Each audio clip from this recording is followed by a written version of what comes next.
Hello guys, the DB Grinder here, back at it again with another video, and this time it is going to be part 4 of the SwordSoul series, and this is going to be a video talking about two things. One, where to hand trap the SwordSoul deck, and two, how to beat Token Collector with the SwordSoul deck. So it's like two things in one video, two topics in one video. Also, if you want to check out a deck profile, SwordSoul things to remember, or SwordSoul combos, there's going to be all those links down below in the description, so make sure you go check those out. It's part 1 through 3, and now let's hop right in. So we're going to be going over 6 hand traps here, and then I'll be talking about more in the chat here, so don't worry. But I'm going to be talking about Ash, Moonlit, Imperm, Nib, Gamma, and Valor.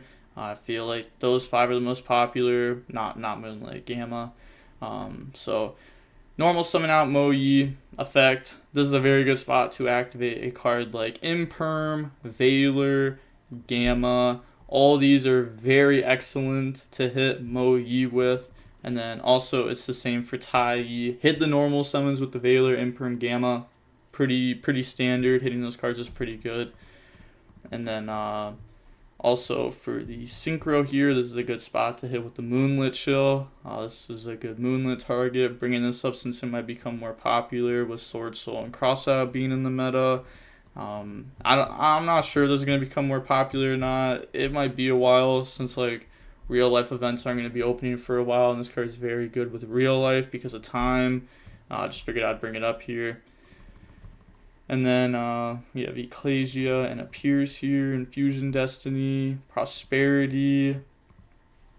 First one you see is typically the best target for an Ash Blossom, so you won't exactly know what build your opponent is on for SwordSoul game 1, just because, like, you know, they could be on the Tenyi or the hero build, but there's not really that many great Ash targets against this deck. So hitting Ecclesia, that's amazing. Hitting Ecclesia, Appears, Fusion Destiny, these are all like top tier Ash Blossom hits.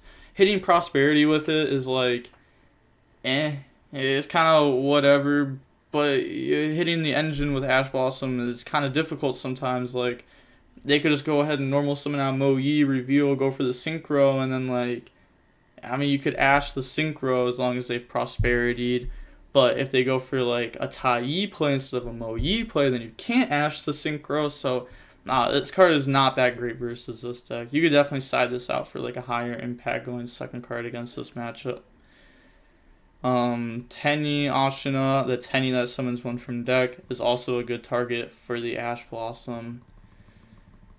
Obviously, I want to talk about this now. I'm going to talk about this in every video I talk about hand trapping. Learn the matchup. Don't just copy and paste info that you learned from YouTube. Actually learn the matchup. Realize what you're hitting, why you're hitting it with a hand trap, and you'll be way better off instead of just copying and pasting YouTube information. Trust. Scenarios can change very widely in this game.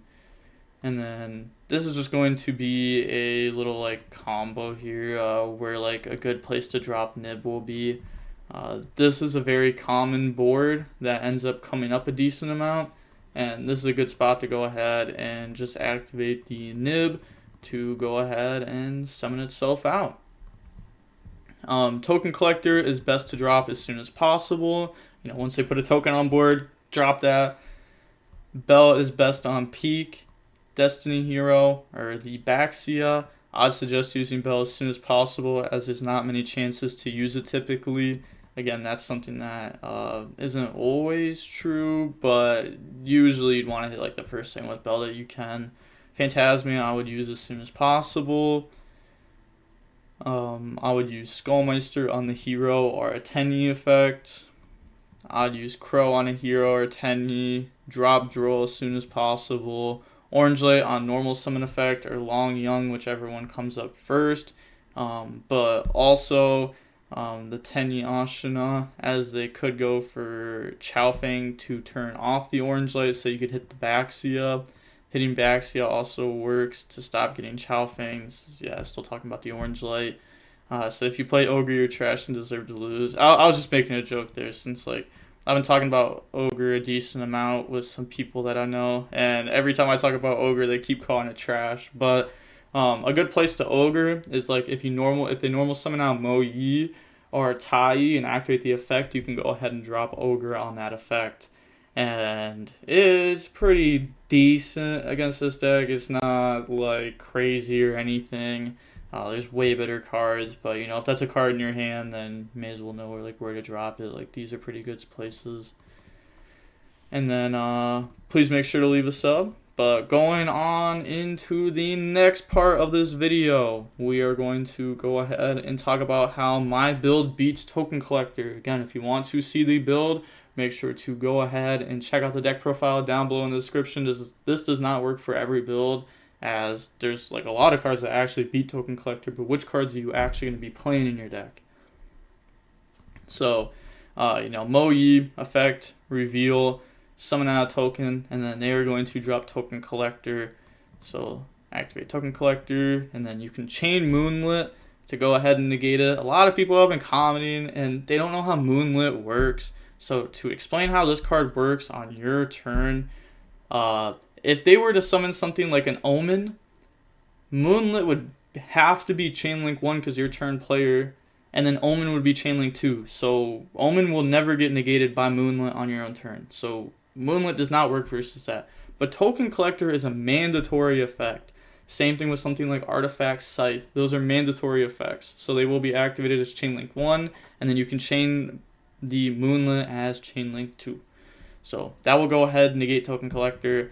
And then you also have crossouts. You side in a Token Collector going first. That way you can go ahead and stop this. Obviously, you're not going to get hit with Token Collector game 1.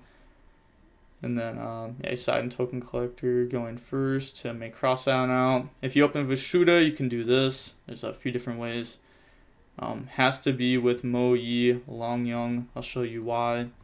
Yeah, if you go ahead, special summon out Vishuda, normal summon Mo Yi, effect, reveal, summon token, and then they drop Token Collector, effect, pop token.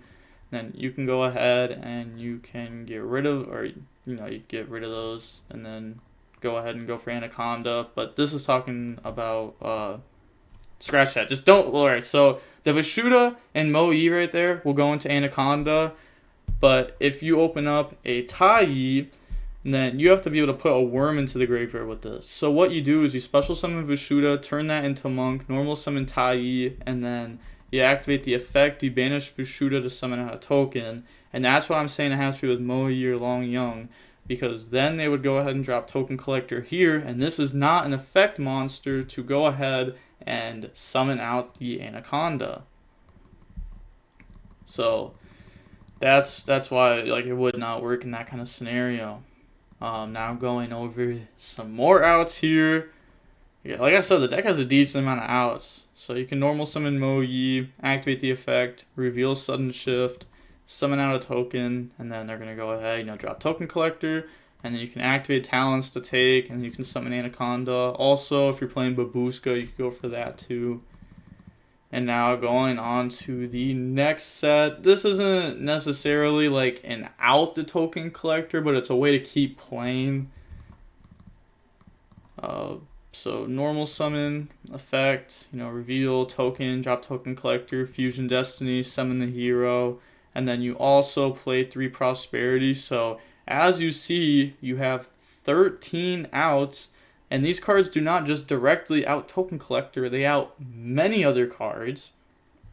They're multi-purpose cards that also beat the Token Collector. So if this card becomes super popular, which I kind of don't think it will, I really don't think it will, but we'll find out when the format actually gets like shaped and we can see what's actually good and what's not. I don't think this card will be very popular though, but the deck does have a lot of outs to it. A lot of people are very scared of this card. As you see, this build, 13 outs plus 3 prosperity, and in this build your prosperity banishes 6.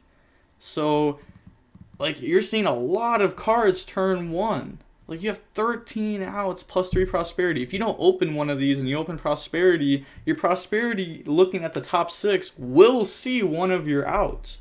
If you don't see an out, you're just simply unlucky. Hey, that's the YouTuber. But Yeah, 13 different, or not different cards. 13 cards that beat Token Collector while also beating other cards in 3 Prosperity. You are beating Token Collector. It's a nice place to leave it off. But with that being said, this is going to be the last part of the series. I will be uploading the Dragon Link combo very soon. I do actually have to like make it. So that should be coming soon. It's going to be post-bode with the hero stuff in the deck.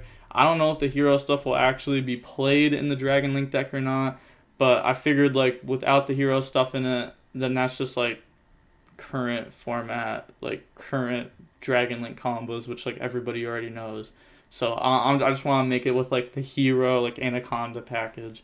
So that will be coming soon. Again, make sure to go ahead and check out like the deck profile, things to remember, combos, all linked down below in the description.